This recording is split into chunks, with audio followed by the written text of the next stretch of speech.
আজকের ভিডিওতে আমরা শিখব কিভাবে আর্জেন্ট একটি পাসপোর্ট সাইজ ছবি রেডি করা যায় ফটোশপ দিয়ে। তো ছবিটা ওপেন করার পরে ক্রপ টুলে যাওয়ার পর এখানে 1.5, তারপর এখানে 1.9 দিবেন, তারপর রেজুলেশন 300 দিবেন, দিয়ে ছবিটাকে ক্রপ করে নেবেন। দেখতে পাচ্ছেন আমি ছবিটাকে ক্রপ করে নিচ্ছি। মাঝ বরাবর রাখবেন, তারপর ইন্টার দিলাম, ছবিটা ক্রপ হয়ে গেল। এখন আমরা চলে যাবো ইমেজ অপশনে, এখান থেকে অ্যাডজাস্টমেন্ট, তারপর অটো লেভেলে ক্লিক করে দিলাম। তারপর আবার ইমেজে যাব, তারপর আবার অ্যাডজাস্টমেন্ট, এখান থেকে আমরা কার্ভসে ক্লিক করে দিয়ে এটাকে একটু বাড়িয়ে দিতে পারি। ওকেতে ক্লিক করে দিলাম। এখন ব্যাকগ্রাউন্ডটা রিমুভ করতে হবে পিছনের, তার জন্য আমরা ম্যাজিক টুল নেব।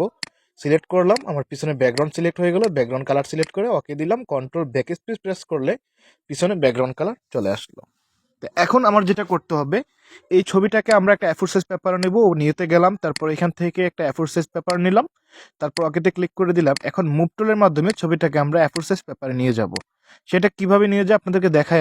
আমি এখান থেকে এটাকে একটু ছোট করে নিলাম, তারপর ছবিটাকে ধরে আমি এখানে নিয়ে আসলাম। এখন অনেকগুলো করতে হবে। শিফট এবং অল্টার বাটন প্রেস করে ধরে মাউসের লেফট বাটন চাপ দিয়ে ধরে টান দিলাম, দেখেন অনেকগুলো কপি হচ্ছে। আপনার যতগুলা দরকার ততগুলা। এই অনেকগুলা লেয়ার হয়ে গেছে, এগুলোকে একত্রিত করার জন্য কন্ট্রোল শিফট ই প্রেস করলাম। এখন আবার শিফট অল্টার বাটন চাপ দিয়ে ধরে ধরে এইভাবে দেখেন আমাদের যত কপি দরকার তত কপিকে আমরা করে নিতে পারলাম। ফাইল থেকে এখান থেকে প্রিন্টে ক্লিক করে দিলে প্রিন্ট হয়ে যাবে। ভিডিওটি কেমন লাগলো জানাতে ভুলবেন না। ধন্যবাদ।